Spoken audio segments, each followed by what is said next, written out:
bagaimana caranya supaya kita memperoleh win rate yang cukup besar dalam futures walaupun kita masih pemula. Jadi saya akan coba bagikan beberapa tips ya supaya teman-teman yang terutama untuk pemula itu mungkin dapat mempertimbangkan masukan dari saya ini untuk memperbesar win rate-nya.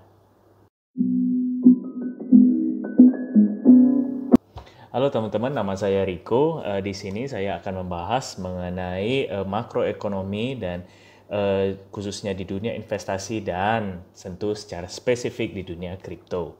Nah, jadi hari ini saya akan membahas tentang futures karena futures ini sangat digemari ya dan juga banyak mulai digandrungi oleh orang-orang gitu, trader-trader terutama pemain-pemain baru. Tapi kebanyakan saya juga mendapatkan pertanyaan-pertanyaan cukup mendasar gitu tentang futures ini.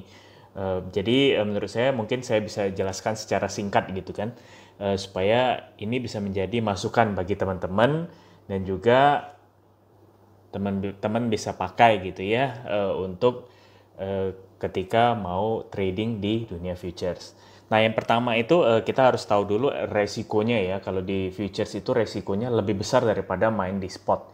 Jadi kalau di futures ini kan karena kita ada leverage atau faktor kali, jadi terutama pasti kita ada kemungkinan untuk ke likuidasi gitu ya, atau posisi kita ditutup otomatis oleh exchange gitu ya.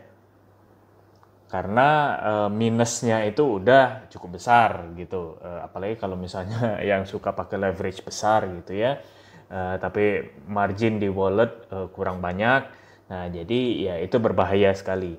Nah, jadi tips yang pertama dari saya, masukan dari saya itu yang pasti atur money management dulu yang paling penting gitu ya. Money management bagaimana kita jangan YOLO semua dana gitu. Misalnya kita ada 100, ya kita mainkan hanya beberapa persen gitu ya. Kalau saya biasanya info ke teman-teman trader yang baru gitu, maksimal 5% dari total dana dan leverage-nya maksimal 10 kali. Nah, itu aja dulu coba gitu. Wah, tapi kecil banget karena dana saya cuma $100 atau bagaimana gitu. Posisi harus misalnya $10, beberapa koin ada malahan $20 gitu ya. Nah, berarti kita harus mencoba yang bisa dulu gitu ya. Karena resikonya kembali lagi sangat besar itu tadi. Kalau misalnya leverage kita besar atau margin kita yang pakai itu besar ya otomatis kita punya risiko juga besar gitu. Jadi coba dulu aja seminim mungkin sebisanya untuk ngetes dulu nih cara mainnya gimana. Nah, yang kedua itu secara emosi. Nah, ini juga banyak sekali saya pun juga pernah mengalami. Jadi harus tidak emosi. Karena kalau di futures ini kebanyakan itu apa namanya? Karena kita langsung lihat nih ya plusnya berapa, minusnya berapa gitu ya begitu kita buka posisi. Jadi orang suka kebawa emosi gitu loh. Wah, ini udah plus segini nih, mau TP nggak ya? Wah, udah minus segini nih, nanti tambah dalam nggak ya? Nah, ujung-ujungnya kita jadi nggak ada apa namanya, nggak ada fondasi gitu. Jadi cuma kira-kira aja, oh kalau udah untung segini, oke deh, gue TP gitu. Nah, sebenarnya itu kurang bagus menurut saya. Jadi memang harus ada trading plan-nya. Jadi jangan pakai emosi gitu ya. Jadi ada trading plan, oke minus sekian, apa namanya, saya harus SL. Kalau plus sekian saya harus TP.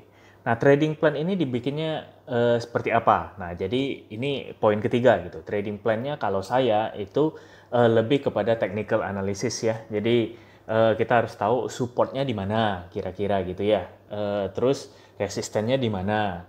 Jadi kita tahu nih kalau misalnya sudah agak sedikit di bawah support gitu ya. Nah, itu berarti kita mungkin mau SL karena kebanyakan kalau misalnya sudah harganya turun di bawah support itu apa namanya bisa lebih dalam. Nah, kalau resisten itu takutnya nggak tembus misalnya, jadi kita bisa TP di sana atau TP bertahap gitu ya.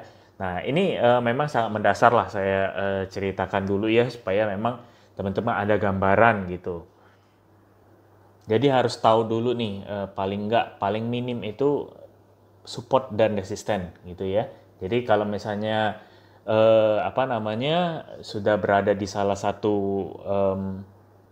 posisi itu, jadi kita bisa mengambil tindakan gitu, bukan karena emosi aja. Wow, udah plus sekian, wah udah minus sekian. Kira-kira begitu ya. Yang keempat, kalau saya itu fokusnya jangka pendek. Karena futures ini volatilitasnya tinggi sekali, terutama di kripto deh kita bisa lihat ya.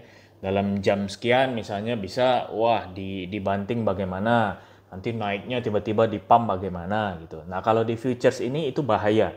Jadi kalau misalnya kita pasang long, tiba-tiba ada flash crash gitu ya, karena memang long squeeze aja misalnya, yaitu kita bisa kena SL atau kena liquid gitu ya malahan ya. Itu pun terjadi yang kemarin kalau nggak salah di bulan lalu. Bulan ini pun sempat kemarin flash crash ya menurut saya, tapi nggak begitu parah seperti bulan lalu. Kalau bulan lalu itu kan kalau nggak salah 10%-an ya, atau hampir 10% BTC turunnya. Nah bayangkan kalau kita pasang altcoin gitu ya, kan biasanya nih kalau BTC ketarik atau turun, kita pasang altcoin itu pasti dropnya itu lebih banyak gitu ya. Jadi kalau misalnya BTC minus 10%, ya altcoin bisa minus 15%. Nah, jadi kita harus antisipasi itu. Jadi bisa pakai SL pertama. Nah, tapi kadang SL ini pun ya, atau stop limit ini kadang juga bisa ke skip kalau misalnya memang flash crash tadi dia turunnya dumpnya gila-gilaan. Jadi harga kita itu kayak nggak kena gitu, nggak kena hit. Nah itu juga bisa bahaya ya. Jadi makanya saya tekankan gitu ya, kalau misalnya memang main futures yaitu jangka pendek dan kenali resiko gitu ya. Jadi kalau misalnya ada juga sih, saya nggak pungkiri, apalagi kalau yang udah advance ya, udah pro, dia mau main jangka panjang gitu. Nah misalnya contoh deh, kalau misalnya BTC ini ya, kita udah dapat di harga 29.000 dulu. Ya kita mau long dari situ sampai sekarang pun kan dalam tanda kutip kan berarti aman. Walaupun kalau kita lihat kadang bisa nge-weaknya dalam banget ya dari chartnya itu ya. Nah itu pun kalau misalnya istilahnya kita lagi nasib sial gitu, padahal cuma sebentar doang, ya bisa juga kena liquid atau kena SL gitu. Nah jadi kalau memang bisa ya dipantau gitu ya. Kalau enggak ya udah disiplin aja TP dan SL, trading plan seperti poin pertama tadi. Nah, untuk selanjutnya kita harus kenali dulu nih, kita ini tipe trader seperti apa. Ada yang namanya swing, ada daily trader, ada yang namanya scalping. Nah, jadi kita ini seperti apa gitu. Tipe itu menurut saya disesuaikan dengan strategi dan juga aktivitas kita tentunya ya. Nah, ada yang orang yang jagonya scalping gitu ya. Jadi dia pantau market, dia lihat wah ini bisa dapat nih 1, 2%, 3%, oke hajar gitu. Kalau saya suka bilangnya copet-copet gitu ya. Jadi ada posisi bagus, dia pantau langsung open gitu, ya sistemnya cepat. Nah itu bisa hitungan menit, bisa hitungan detik malah kalau misalnya memang jago sekali ya scalpingnya. Nah itu bisa, tapi kejelekannya yaitu kita harus pantau dan juga memang mungkin kalau misalnya menggunakan analisa teknikal itu harus menggunakan time frame yang lebih kecil gitu ya. Nah, kalau tipe swing misalnya, swing itu lebih membutuhkan waktu ya, mungkin bisa berjam-jam, bisa lebih malah gitu ya, karena time frame-nya kita tahu panjang gitu. Kita analisa teknikalnya juga pakai time frame panjang. Nah, ini biasanya dipakai oleh trader yang memang nggak mau pantau terus gitu ya. Jadi banyak aktivitas lain tapi tahu nih, oh ini momennya bagus atau saya antri di sekian gitu ya. Nah, besok mungkin udah ke TP atau gimana gitu ya. SL-nya udah jelas juga, jadi udah pokoknya sekali set selesai gitu posisinya. Nah, itu bisa juga. Ada yang daily trading. Jadi dia lihat misalnya close daily candle-nya seperti apa gitu ya. Jadi memang tergantung. Nah, kalau menurut saya itu sesuaikan dengan aktivitas dan juga target kita gitu ya. Kalau scalping itu menurut saya namanya juga copet-copet, ya lebih amannya pasti targetnya itu nggak begitu besar. Walaupun bisa juga besar kalau momennya pas ya, pas breakout atau bagaimana, ya bisa juga. Cuma biasanya sepengetahuan saya kalau misalnya swing itu lebih kemungkinan besar gitu bisa TP lebih jauh.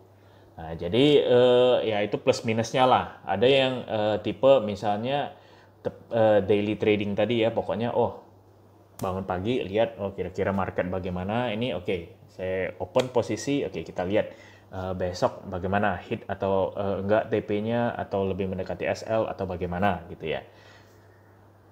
Jadi sesuaikan aja teman-teman aktivitas dan juga strategi kita ya. Nah, yang terakhir yang pasti jangan overtrade gitu ya. Nah, ini saya lihat banyak sekali terjadi di terutama scalper-scalper nih, yang suka copet-copet nih. Jadi apa namanya? Karena apalagi kalau kita lagi momen bagus ya, wah bisa copet ini, bisa copet ini, bisa copet. Nah, terlalu banyak posisi, nah itu menurut saya bahaya. Apalagi kalau di satu satu arah gitu ya. Jadi misalnya long semua gitu. Nah, ini kan kita tahu ya apa namanya BTC ini atau kripto ini secara general masih dalam tanda kutip mengikuti BTC gitu. Jadi kalau misalnya kita pasang long semua, tiba-tiba BTC drop apa flash crash, kemungkinan yang lain atau posisi-posisi kita itu pasti turun semua. Nah, gitu ya. Jadi makanya saya suka ingatkan juga gitu kalau ke member VIP misalnya jangan overtrade. Kalau misalnya udah dapat satu dua trade yang bagus, udah TP ya udah syukuri aja gitu. Masih banyak kesempatan lain kok. Kripto ini 24 jam. Jadi nggak perlu kita kejar semua kesempatan gitu ya. Nanti ujung-ujungnya malah emosional gitu. Udah menang karena pengen dapat lagi jadi emosi gitu kan. Wah, di double atau bagaimana lupa manajemen ujung-ujungnya loss. Nah, itu yang menurut saya bahaya. Jadi jangan overtrade. Nah, bagaimana kalau misalnya kelihatannya rumit ya bagi pemain-pemain atau trader-trader baru gitu ya untuk mencoba sukses di futures ini. Jadi simpelnya strateginya seperti apa gitu. Nah, saya ada apa namanya temu satu bukan strategi tapi memang ini menurut saya cukup menarik sih yang namanya copy trading. Jadi kita copy trade-trade dari trader-trader di platform itu misalnya.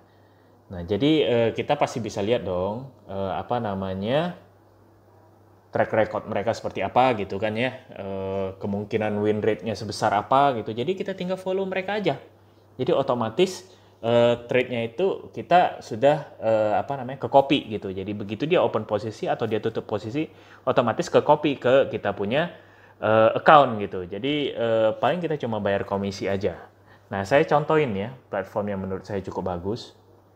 Nah, ini platformnya di HP, jadi aplikasi HP, jadi saya akan puter ya sedikit. Jadi aplikasinya itu namanya itu Moon XBT. Nah, bisa dilihat ya di apa namanya App Store, Play Store itu ada. Nah, untuk downloadnya itu gampang banget, tinggal ke Play Store aja, terus di search aja Moon XBT Apps. Nah, nanti muncul ya yang paling atas ini Moon XBT. Ya, tinggal download aja di sini diinstal. Nah, di sini mereka itu ada yang fitur yang namanya copy trading. Nah, di sini ya bisa dilihat. Nah, tinggal kita misalnya mau nggak mau pusing gitu ya, kita bisa lihat yang mana kira-kira yang memang berpengalaman gitu. Nah, misalnya kita contoh lihat ini ya, trading 368 ST. Nah, kalau kita lihat di sini, pairnya apa yang dia pakai gitu ya, tradingnya sudah berapa lama, sudah 28 hari, yang kopinya banyak bener ya, 200-200 berarti sudah penuh, nggak bisa lagi. Nah, terus ada yang namanya distribusi profit. Nah, ini ya. Jadi kayak kita kasih komisi lah karena kita copy trading dia gitu ya. Jadi ini 10% gitu. Nah, terus ROR-nya itu 6.000%. Nah, win rate-nya 67,88%. Nah, masih di atas 50% menurut saya cukup oke gitu ya. Nah, transaksinya berapa banyak? 246. Nah, ini tentu data historis dari orang ini gitu ya, atau grup ini, kita nggak tahu deh. Nah, jadi belum tentu ke depannya sama gitu ya, win rate-nya lebih besar bisa jadi, nanti bisa kurang juga bisa gitu ya. Kalau misalnya kita mau lebih dalam, lihat di history of copy trades gitu. Misalnya, nah ini dia ada pasang short di beberapa titik ya, beberapa koin, ada buy gitu ya. Nah, ini ada yang minus, ada yang plus gitu. Jadi ya itu semua sudah disimpulkan sebagai ROR tadi sama win rate-nya berapa persen gitu jadinya ya. Nah, menurut saya kalau misalnya teman-teman yang nggak ada waktu, yang nggak mau pusing gitu ya, ya udah bisa coba ini gitu. Nah, ini pun masih banyak, kalian mau pilih yang mana yang kira-kira mungkin lebih lebih cocok gitu ya. Ya bisa jadi gitu. Misalnya ini contoh, nih ada namanya Eagle Team. Ini kayaknya Vietnam gitu ya. Bacaannya apa itu belakangnya gitu. Nah, jadi kita bisa lihat juga posisi history copy trades-nya. Nah, dia ada minus sekian, minus misalnya ya, ada yang plus 100%, ada yang... Nah, ini kayaknya banyak minus. Jadi ya itu makanya lihat sendiri deh kira-kira gitu ya. Karena ini masih dilihat win rate-nya cukup besar gitu, 69% dibanding yang tadi. Nah, tapi kan kembali lagi ya itu pertimbangan sendirilah teman-teman ya. Apakah mau lihat dari win rate atau melihat dari ROR-nya lebih besar, berapa persentasenya gitu ya, sekali dia TP gede gitu ya, SL kecil. Nah, itu terserah gitu. Nah, jadi bisa dipilih aja di sini. Dan menurut saya memang platformnya juga cukup ini sih user friendly ya. Jadi nggak usah pusing gitu. Kita marketnya juga sama seperti biasa ya. Mungkin lebih sedikit koin-koinnya, tapi ya justru menurut saya somehow kadang lebih bagus untuk pemula ya. Karena kalau koin-koin yang masih low cap gitu, yang baru-baru itu biasanya volatilitasnya lebih kenceng, apalagi untuk futures. Nah, itu cukup berbahaya. Tapi kalau misalnya yang top market cap ini sudah lebih dalam tanda kutip aman lah dan juga lebih tidak volatil gitu ya. Ya bisa dibayangkan lah misalnya BTC turun 10%, itu kan sangat jarang terjadi gitu ya kalau misalnya tapi kalau di koin low cap itu apalagi yang baru-baru listing itu sangat sering terjadi gitu. Memang bagus kalau misalnya udah berpengalaman bisa naiknya wah 10% gitu. Tapi kalau yang nggak berpengalaman jebloknya juga bisa 10% bahkan lebih. Nah, jadi bahaya gitu ya. Nah, kalau misalnya masih ragu, coba aja download ini, terus nanti sudah di platform ini ya, di aplikasinya, kalian bisa pilih tuh. Nah, yang saya lingkarin ini ya. Nah, itu ada akun demonya. Nah, coba aja dulu. Misalnya, berapa, ini kita coba buy misalnya. Atau coba lihat dulu supportnya di mana kayak tadi ya. Nah, iseng-iseng aja kita coba buy, kita coba sell gitu. Kalau buy kan kita harapin dia naik, kalau sell kita harapin dia turun. Nah, kalau misalnya sudah yakin atau sudah cocok gitu, baru kita pakai real. Nah, kalau enggak ya demo aja dulu. Jadi kan kita nggak ada ruginya gitu. Namanya juga masih harus baru ya, jadi harus coba-coba dulu. Nah, kalau memang nggak mau pusing ya tadi copy trade aja udah gitu ya. Jadi kan itu sudah kelihatan track record posisi dia, dia buka apa gitu kan. Jadi ya udah nggak ribet lagi gitu. Nah, bagi teman-teman yang memang mau coba gitu ya aplikasi ini, nanti lihat di ini ya, di deskripsi saya akan tulis registernya di mana gitu ya. Ya biasalah, referral gitu. Kalau misalnya nggak mau pun, mau daftar sendiri juga boleh, nggak masalah. Saya cuma tuliskan aja, mempermudah aja, dan mungkin bisa kita saling bantu gitu aja ya. Nah, mungkin untuk kali ini segitu dulu ya informasi yang bisa saya bagikan. Jika teman-teman memang merasa ini bermanfaat, bisa bantu saya untuk like dan subscribe di channel ini. Dan tentu juga share ya ke teman-teman yang lain, terutama yang trader-trader baru yang baru mau masuk futures. Jadi mereka juga bisa ada gambaran paling nggak sedikit gitu ya, walaupun hanya secara sederhana aja. Dan juga tentu bisa coba yang tadi mungkin akun demo dulu, coba dalam beberapa hari gitu ya. lihat money management, lihat emosinya seperti apa, walaupun memang beda pasti kalau waktu kita main real gitu. Tapi ya nggak apa-apa, daripada kita langsung cemplung tapi kita nggak tahu gitu ya gimana nantinya tanpa trading plan segala macam, wah itu bahaya sekali. Dan kalau nggak mau ribet ya udah tinggal copy trade aja, cari aja yang memang kira-kira sesuai dengan appetite ya, sesuai dengan memang strategi kalian juga, profil resiko juga gitu. Mungkin ada yang mau jangan sering-sering deh trading gitu ya. Nah, cari yang memang trader yang mungkin daily atau mungkin dia malahan mingguan gitu ya. Jadi jumlah trade-nya nggak begitu banyak tapi win rate-nya gede misalnya. Nah, itu bisa. Tergantunglah dari profil resiko masing-masing. Nah, nanti sampai jumpa lagi di video-video selanjutnya ya. Terima kasih.